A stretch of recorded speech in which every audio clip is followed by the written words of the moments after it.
En medio del ajetreo de la vida, ¿no es súper fácil perder el norte? Bueno, hoy vamos a ver cómo un texto de hace casi 2000 años, la Carta a los Filipenses, nos puede dar una especie de brújula para mantenernos firmes. Y todo, curiosamente, empieza con una carrera de la antigua Grecia. A ver, ¿qué podría tener en común una corredora de la mitología con nuestras luchas de todos los días? A primera vista, uno diría, nada que ver, ¿no? Pero fíjense que la conexión es una lección increíble sobre el enfoque y sobre todo la distracción. Y eso va a definir todo lo que vamos a explorar juntos. Así que nuestra primera parada es una historia. Una historia sobre una carrera que no se perdió por falta de velocidad, sino por una distracción. Una muy brillante. Esta fábula nos enseña el peligro, a veces sutil, de quitar los ojos de la meta. Les presento a Atalanta. En la mitología era una leyenda, la corredora más rápida de todas, intocable. Su condición para casarse era, digamos, simple y bastante drástica. Había que ganarle en una carrera. El que ganaba se casaba con ella. El que perdía, bueno, perdía la vida. Muchísimos lo intentaron y, claro, fracasaron. Pero entonces llegó Hipómenes. Él se dio cuenta de que la clave no era ser más rápido, sino más listo.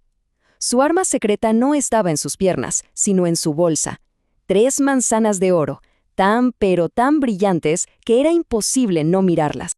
Y ahí van, en plena carrera. Justo cuando Atalanta le sacaba ventaja, ¡pum!, Hipómenes lanzaba una manzana.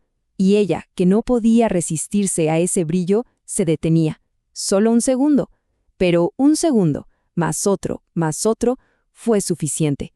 Le costó la victoria. No la venció un corredor más veloz. La venció la distracción. La historia de Atalanta nos deja pensando, ¿verdad? Las distracciones más peligrosas muchas veces son las más atractivas. Y esto nos lleva a preguntarnos, en nuestra propia carrera, en la vida, ¿cuáles son esas manzanas de oro que nos desvían? ¿Qué cosas brillantes nos hacen frenar y perder de vista lo que de verdad importa? Ok, para poder luchar contra esas distracciones, necesitamos un punto de enfoque que sea más fuerte. Y aquí es donde entra el apóstol Pablo. Escribiendo desde una prisión, nos da una instrucción clave. Nos enseña a vivir como ciudadanos del cielo, o sea, anclar nuestra identidad en algo que ninguna manzana de oro pueda superar. Pablo va directo al grano, con una sola palabra, solamente. Es como si nos dijera, miren, si solo pueden recordar una cosa, que sea esta. Lo que pide es que la vida pública, el comportamiento de todos los días, esté a la altura del Evangelio, que nuestras acciones griten lo mismo que nuestras creencias. Y aquí la cosa se pone súper interesante. La frase «compórtense como es digno» viene de una sola palabra en griego, politeomai. De ahí viene nuestra palabra política. O sea, Pablo no solo está hablando de ser buenas personas en privado, está diciendo, actúen como ciudadanos responsables del reino de los cielos aquí en la tierra. Y esto, claro, nos pone frente a una elección constante. Nuestras decisiones, nuestras reacciones, cómo tratamos a los demás, ¿reflejan los valores de este mundo o los del cielo? El llamado de Pablo es clarísimo, que nuestra vida sea como un pasaporte visible de nuestra verdadera ciudadanía. ¿Y por qué es tan importante todo esto? Pensemos un segundo. Si la gente que nos ve no nota una diferencia real en nosotros, ¿qué razón tendrían para creer en el mensaje que llevamos? Al final del día, nuestro comportamiento es el testimonio más fuerte que tenemos. Ahora, vivir como ciudadanos del cielo en un mundo que no siempre comparte esos valores, pues genera fricción, es inevitable. Pablo lo sabía y por eso su siguiente instrucción es fundamental. No hay que enfrentar esta oposición en solitario. La clave es la unidad. Es una imagen súper simple pero muy poderosa. Tomen un lápiz. Se quiebra fácil, ¿verdad? Ahora, intenten quebrar un fajo de 30 lápices juntos. Es prácticamente imposible. Esa es la imagen que Pablo quiere que tengamos en mente. La fuerza no está en el individuo, está en la comunidad. Por eso el llamado de Pablo no es a ser héroes solitarios, es estar firmes en un mismo espíritu, combatiendo unánimes. La fe no es una carrera de velocidad individual, es más bien una maratón en equipo. Cuando hay divisiones o conflictos, perdemos fuerza.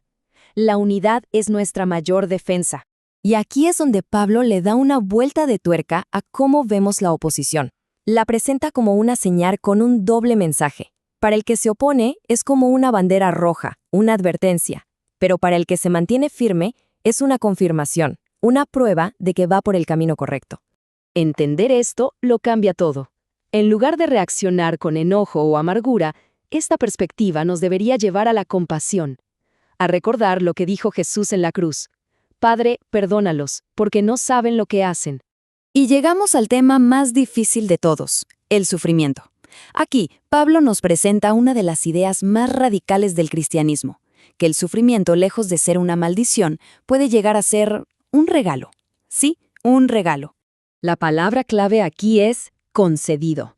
En nuestra cultura que le huye al dolor a toda costa, Pablo dice que padecer por la fe no es un accidente, es un privilegio que se nos otorga, tan valioso como la fe misma. Es, digamos, parte del paquete completo de seguir a Cristo. ¿Y qué beneficios podría tener algo tan duro? Bueno, el texto sugiere que el sufrimiento es como un fuego que purifica. Como vemos aquí, nos quiebra el orgullo, nos enseña a depender de Dios en vez de nuestra propia fuerza.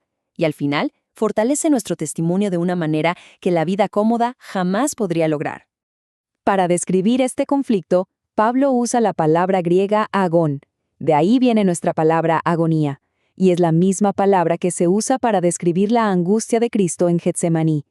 Es un recordatorio muy fuerte de que no estamos caminando por un sendero que Él no haya recorrido primero. Él conoce esa lucha, íntimamente. Entonces, el mensaje final es este. Es vital no distraerse con las manzanas de oro. Hay que mantener la mirada fija en la meta, entendiendo que las pruebas no son un desvío, sino parte del camino.